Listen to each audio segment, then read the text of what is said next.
Well, hello, everybody. Welcome once again to the Nefesh Podcast.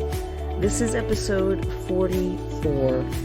And this week, I want to touch on a really important topic, one that it's a little bit heavier, but so important as it relates to just our spiritual formation, our soul, our growth, and that is the topic of spiritual abuse.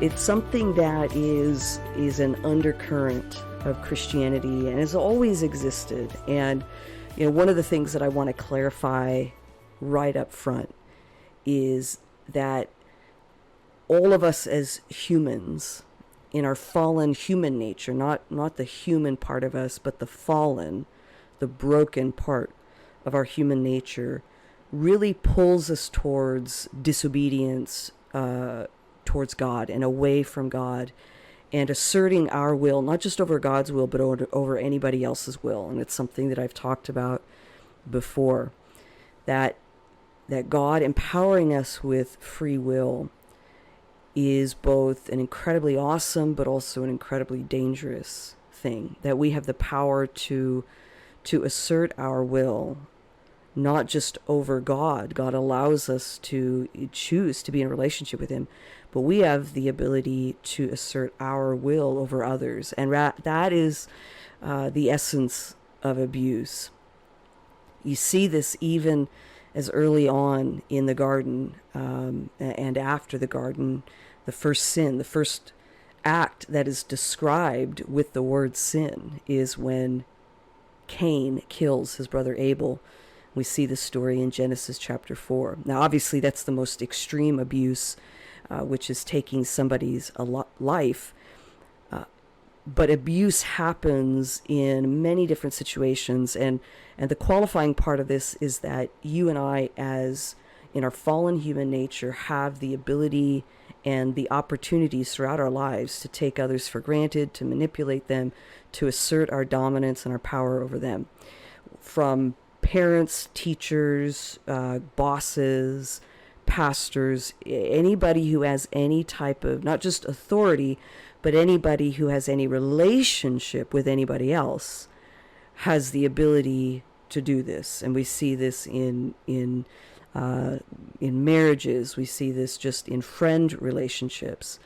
Abuse and abuse looks different in many different settings and situations. And so I'm walking not a fine line, but trying to both indicate the reality of it and how common it is, but at the same time illustrate how bad it is, that it is both common and probably all of us in some way or another have abused our power, have manipulated others, have coerced others, even if we didn't realize that that's what we were doing, tried to get people to do something that we wanted for our own selfish gains, that all of us have. There's no probably there. All of us have. And so there are varying degrees of abuse, from murder, physical violence, and sexual assault, all the way down to manipulation, coercion, using our influence again for our gain, our selfish gain. It doesn't make it right, but we need to understand how prevalent it is, and again, how much it is part of the fallen human condition, that our selfish nature desires what it wants when it wants it all the time. That this is the purpose of spiritual formation, or rather, this is why spiritual formation is so important, because our fallen human nature pulls us towards itself, its own rationality, its own desires, its own selfishness. And yet spiritual formation pulls us, draws us towards Christ, and the uprooting of selfishness and fallen human realities. It changes, God changes our character as we partner with Him in spiritual formation and spiritual growth. That is the only way to uproot the sinful and selfish part of our fallen human nature. It is in partnership with him in spiritual formation. I do not believe that our fallen human nature is at once transformed when we accept Christ into our life. Some theologies do, I do not. Our spiritual formation process has to undergo, similar to any other type of growth and any other type of physical healing or other healings. It takes time, and it takes the willingness to engage in that the sanctification process becomes, it starts, so to speak, or we become aware of the commitment that we make when we accept Jesus into our life and commit to following him. But the process only begins, as some people see it, or it becomes intentional, as in we become aware of it and intentionally engage in it then. But if we do not engage in spiritual formation and in the intentionality of it, our fallen human nature will continue to pull us away from God and to itself. And it is that fallen, human, sinful part of us that causes, that creates, that desires our own wants above other wants, our own needs above other needs, our own desires above other desires. From the beginning of time, from the beginning of humanity, abuse has become a mainstay, a reality amongst humans. Again, it can be as simple as manipulation, coercion, using influence for our own selfish desires, getting something from people for our own sake. From there, all the way up to physical violence, murder, sexual abuse, and others.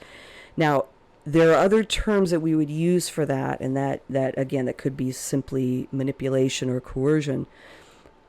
Abuse happens when, and spiritual abuse in particular, happens when someone in authority over another person or over other people uses their leadership for their own ends and desires.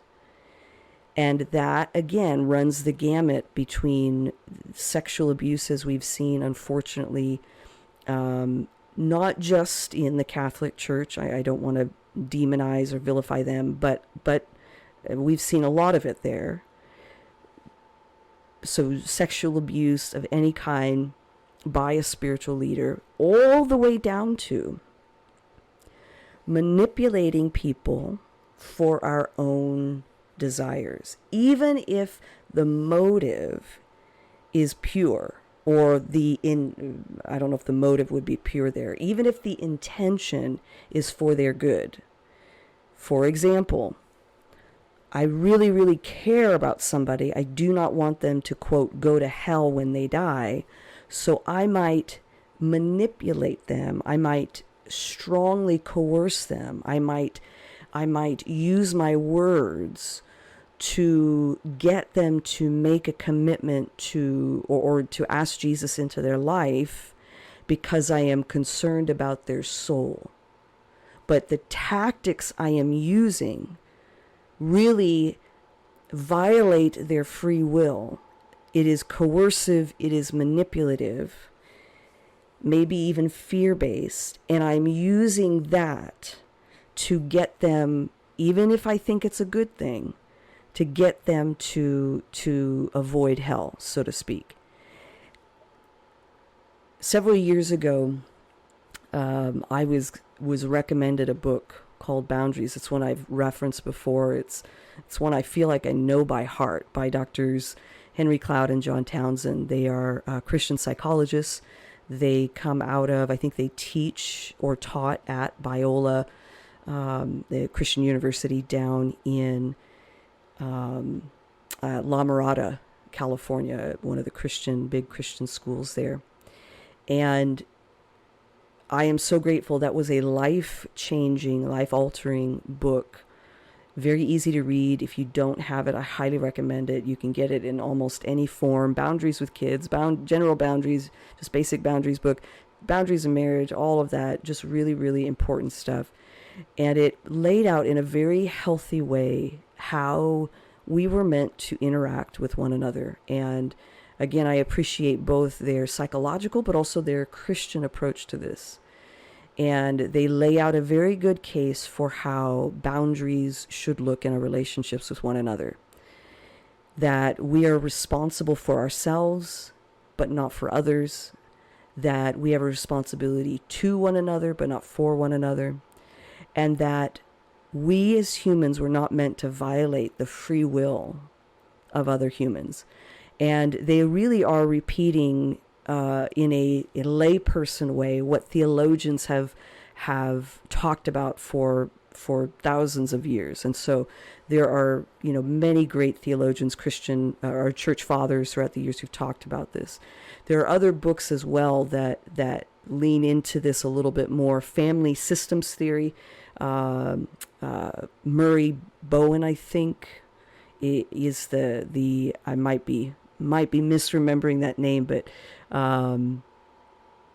family systems theory is the theory that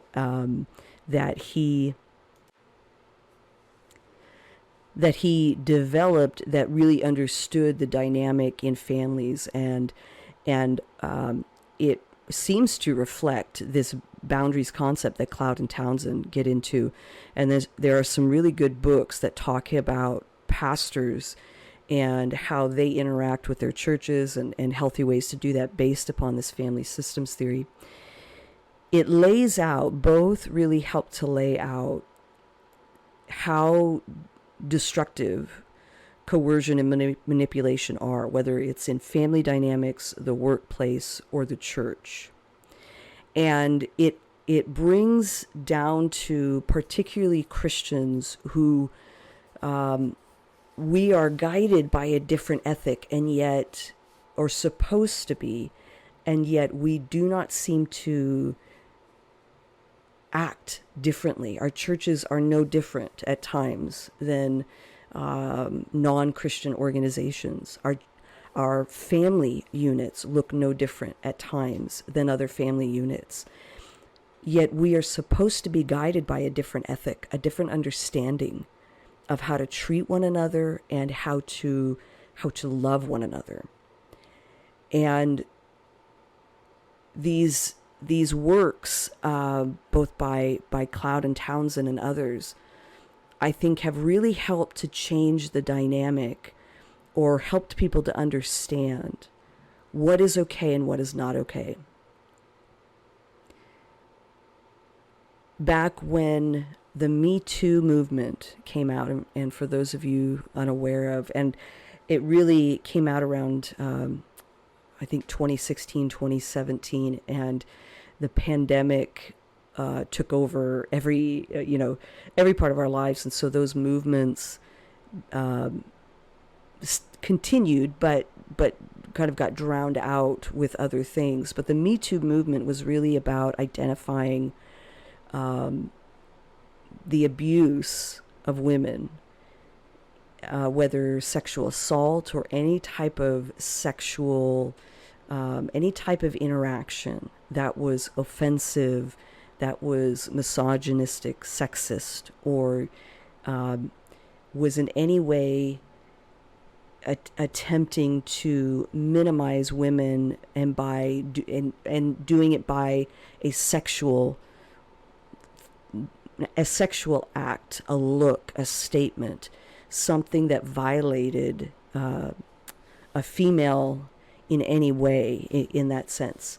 And some may argue that that can take things too far, that men are then put under a microscope in their actions and how they treat women. And I don't want to speak to that because I know it can take us into controversial areas, but I want to speak to this thought,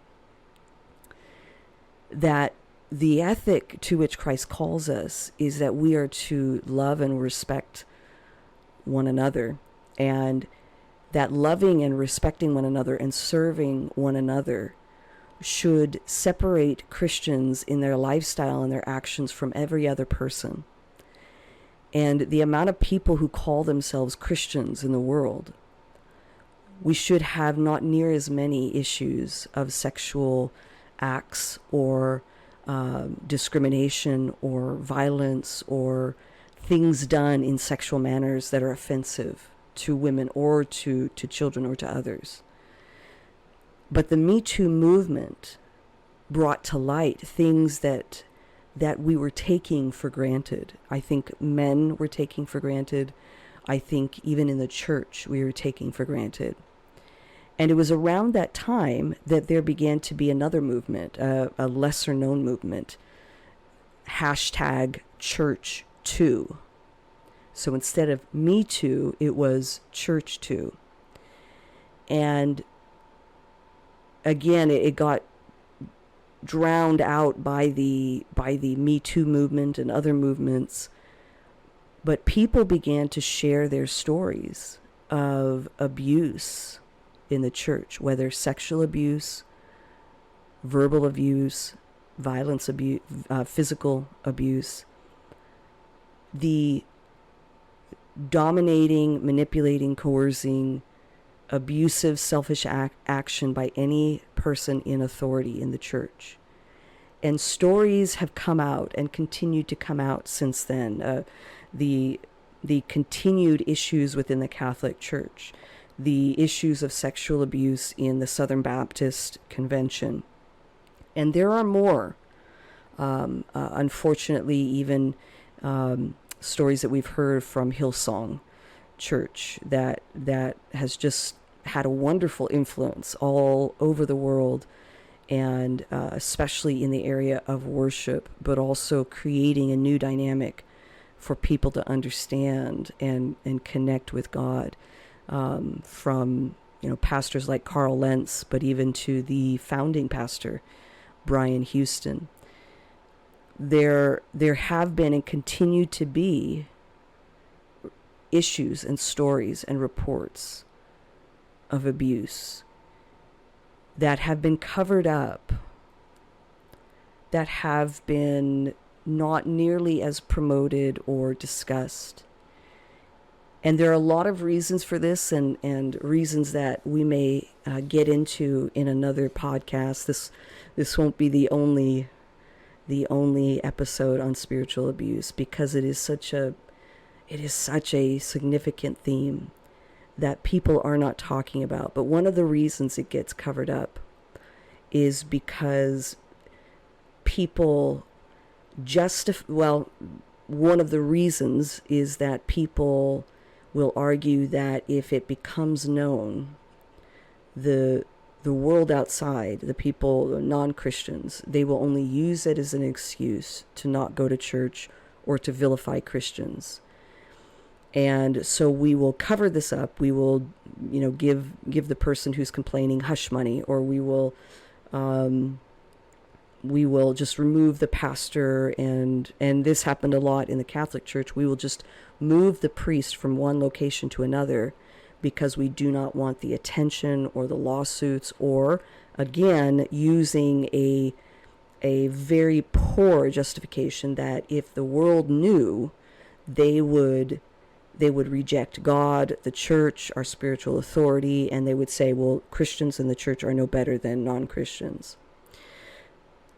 Understand that logic is illogical, because if the abuse is true, then we are no better than non-Christians. Then our ethic is no better, and we have no moral authority upon which to stand. Our concern that if the non-Christians, that if the world knew about the abuses in our institutions and our churches, that if the world knew, then they would consider us no better than them, our morals no better than them, our spiritual authority would be removed. If our concern is that, and that is the reason that we use to cover up or not discuss or not bring it into the open, then in fact we are no better. We only feed into our own illogical justification. Because if the abuse is true, we are no better.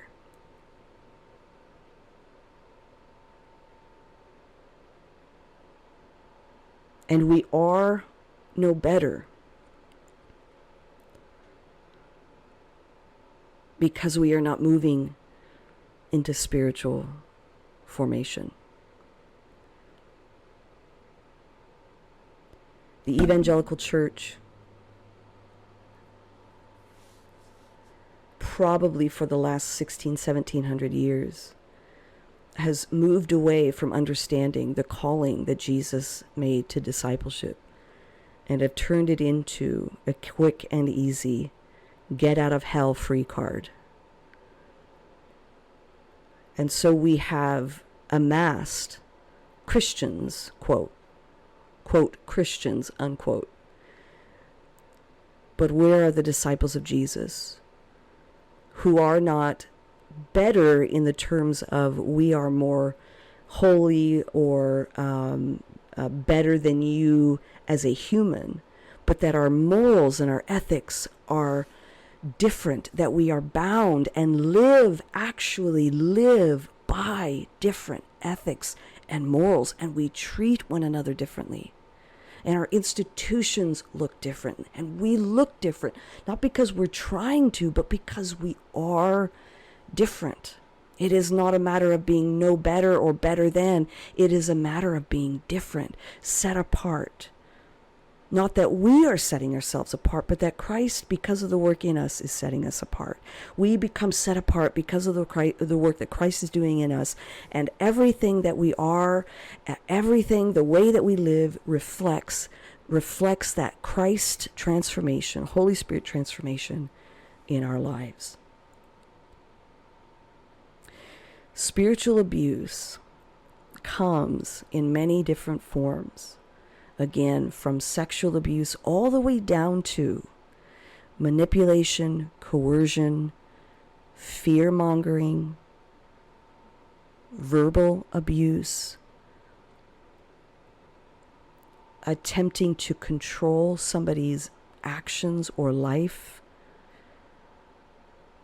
and doing it all under the guise or under the name of a spiritual leader, whether it's a pastor, whatever title is given, but anybody who is in a spiritual level of spiritual authority.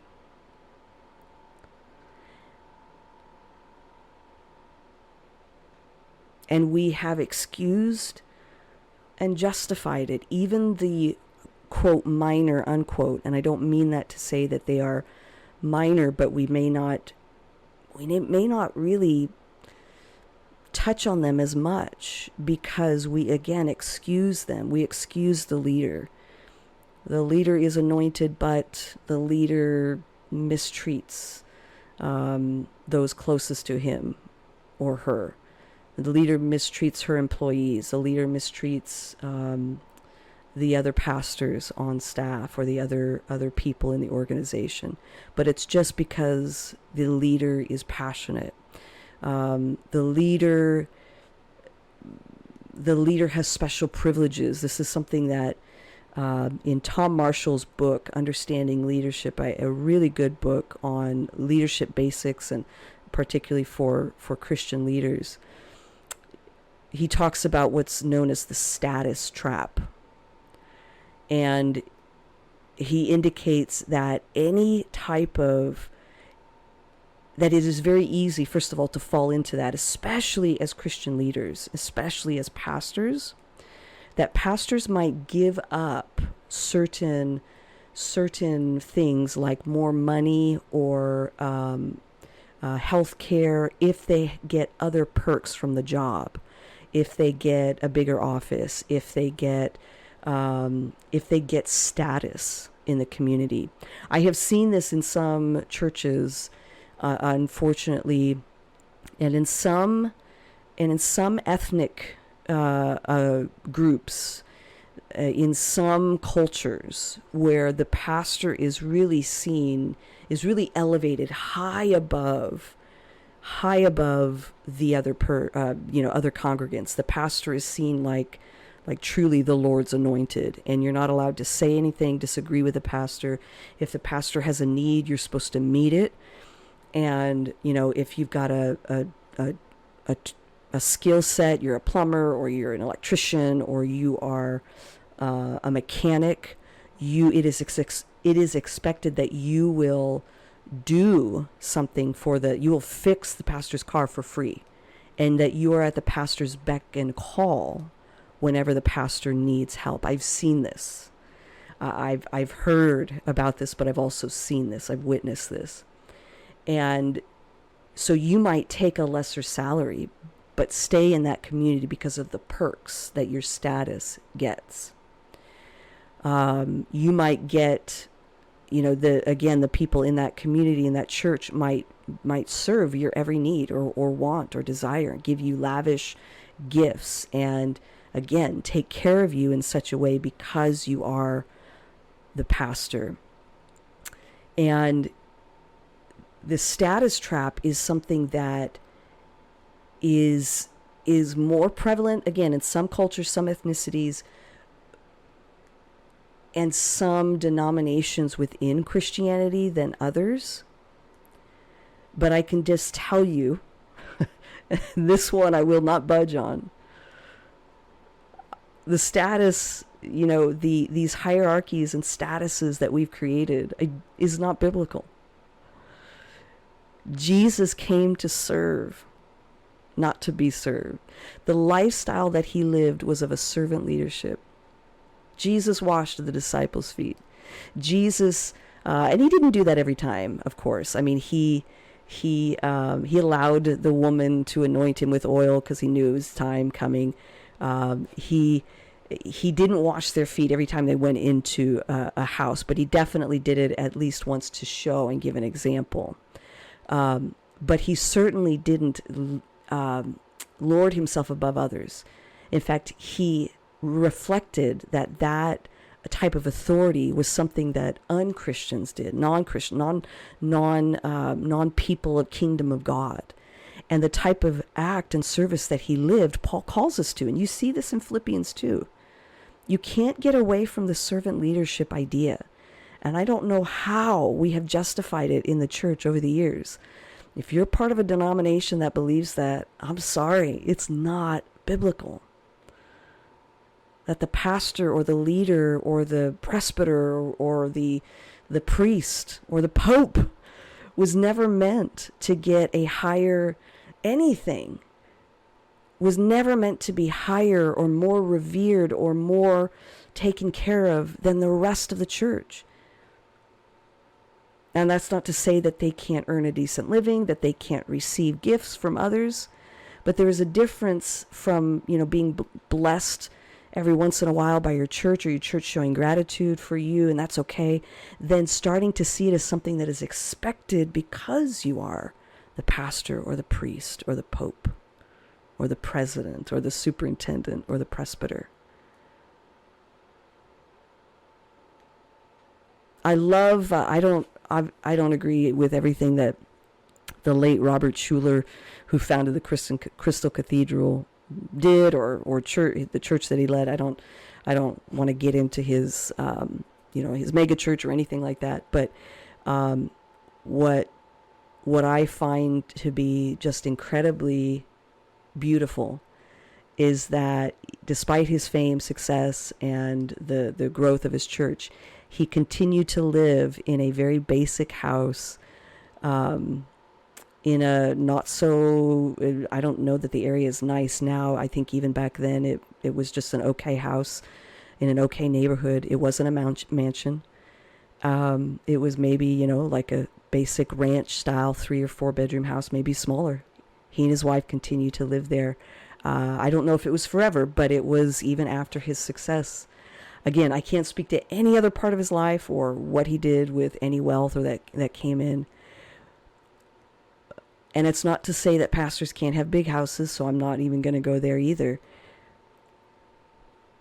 But I love that sense of humility by which he lived. It is easy for leaders of any type to fall into a trap of liking people call you by your title, pastor. It is easy, or again, whatever that title is, priest, bishop, it is easy to fall into that trap, and where it becomes an expectation that people are there to serve you and meet your needs. And that is where abuse can quickly happen. That as spiritual leaders, whether you lead 1 or 2 or 3 people in a Bible study, to you lead a congregation or a denomination or a ministry or a nonprofit organization, and you have millions of people that follow you, whether it's 1 or a billion, that as spiritual leaders, you and I are responsible to serve and care for the people that we lead. That they are to adhere and follow our leadership not because of our status or our spiritual authority. Our spiritual authority is given to us not by men, not by humans, but by God. And it is not something that we use as a way to get people to follow us. I love the John Maxwell's understanding of leadership here, that leadership is influence. Leadership is not status. Leadership is not title. But even there, we can use our influence to manipulate and coerce rather than encourage or invite people to want and choose to follow and listen to us. After I read that book in 2005, and when I mean I absorbed that book, I mean I listened to that on CD. I've read it over and over and over again. I've literally bought it and given it to people and recommended it for the last 18 years of my life. But it changed the way I did ministry. It changed the way I interacted with people. It even changed the way I interacted with kids and my nieces and nephews. It referenced something as basic as, your child or a toddler, you're holding this toddler, and the toddler wants to get down, but you want to continue holding them. And they're squirming, and there's no reason that they can't get down. It's not like there's danger anywhere, you're not holding them for safety. You're just holding them or playing with them, and they want to do something else. And they're saying no, or get down, or whatever it might be. To do it, to let them go, to stop hugging them, stop holding them, let them play. That they're using their no and their yeses to communicate to you their will. And at 2 or 3 or whatever it might be, if their will or desire is not in any way harmful to them, even though it might be different than what you want, let them do it. That became huge for me as I would play with my nieces or hold them, and I'm a physical touch person. I love just cuddling with them and sitting with them and interacting with them. And even today, they may want to sit with me or hold my hand, and my little 11-year-old niece will still let me, still wants me to sit by her and hold her hand sometimes. But then sometimes she doesn't. She's like, I'm done. Go, I want to do my own thing. That became so important to me that immediately it was like, all right, let me pull away. Because in no way did I want them to, no way did I want to encourage or encroach upon their free will. That I changed the way I interacted with them when they didn't want to do what I wanted to do. If I wanted to take them to see a movie and they really didn't want to go because they wanted to stay home and play with their friends, that instead of going, all right, but it would make Auntie really sad if you didn't come with me to the movies, it would be like, all right, no problem, we'll go and do it at a different time. That they understood that their voice and their will was important.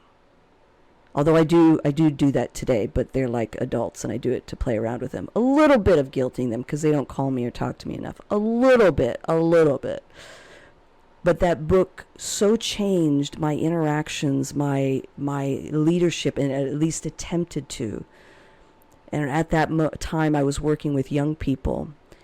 And young people, they are not easy to get to do what, like, to get them to do what you want them to do or what you think they should do. Oh my goodness. It's hard. It is hard. My leadership had to grow like twice as fast as it normally would have in order to be able to lead young people. But it reoriented the way I led, the way I encouraged and coached and guided and counseled them. Because in no way did I want their decisions to be coerced or manipulated. I wanted them to want. I wanted them to want to serve the Lord. I wanted them to want to serve. I wanted them to want to grow. And that's a whole lot harder than to get people to do what you want them to do because you think they should. Spiritual abuse. Again, it runs the gamut between the most extreme actions to the actions that may be even small that we don't think about. Again, trying to get somebody to do what we want them to do, even if we have their best interest at heart. But it violates their will. It manipulates their emotions. It's coercive. It is harmful. It does not have the effect in the end that you really, really want if you're a good leader. And it happens far too often in churches, in Christian organizations.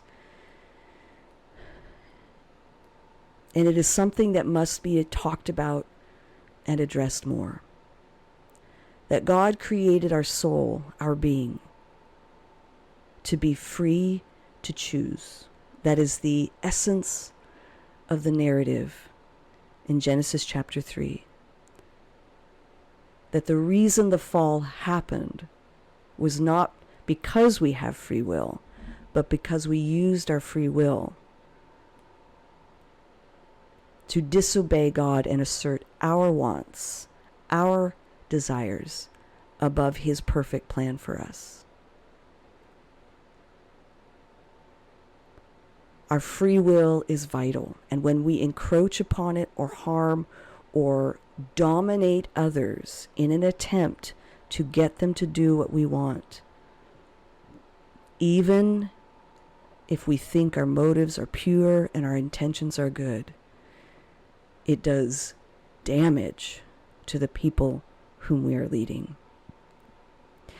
Again, I plan on talking about this a lot more and creating a study on it at some point because it is so vital. I have seen it. I have experienced it. And as the fallen human spiritual leader that I am sure in some ways I have engaged in it. And for that, even if it was with good intentions, for that I, to this day, regret any time I have done it. Whether it was a word, a look, any type of manipulation, coercion, or attempt to get somebody to do what I think they should do, but that didn't really allow for their free will to choose. That as a fallen human spiritual leader, that I regret that and want to be and to do better. And that is my prayer for all of us, that we would want to do better, that we would want to grow in that area. And in order to grow in that area, and again, it runs the gamut. Some of us are really messed up, and we need to take a step back before we continue in any type of spiritual leadership, because we've got some counseling and therapy and healing to do. It runs the gamut of the most extreme to the just everyday conversations or interactions or times when we don't even realize that we are violating other people's human free will. But it is my prayer that we grow, that we learn, that we understand, and that we learn how to be better. We learn how to lead people better. If you have experienced any type of sexual or physical abuse at the hand of a spiritual leader, please go and talk to an authority, to someone in authority, to find resources, to get help, to share it. These things cannot be covered up, and you don't need to put the people on blast. You don't need to post it on Facebook or social media necessarily. Go find somebody safe you can talk to. If it is something that is done, that is legal action is needed, go talk to an authority, talk to a Christian therapist or counselor, talk to a trusted friend, tell somebody. If you are in a situation where you believe spiritual abuse is happening, talk to somebody. Find somebody safe that you trust, reach out to them and talk to them. If you're unsure whether it is spiritual abuse, but you just want to talk to somebody, and there's nobody you can talk to, send me an email. I'm happy to help and listen and provide any help that I can. The Nefesh Podcast at gmail.com. Spiritual abuse is not something that we should tolerate.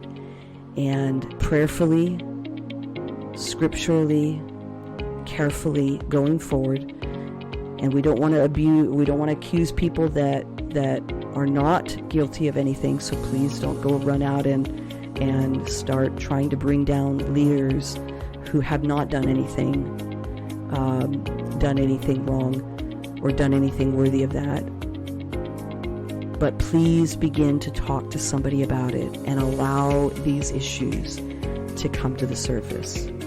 My prayer for all of us is that God would give us the wisdom and the discernment to lead and to speak out and to address issues like these, like spiritual abuse that needs to be addressed.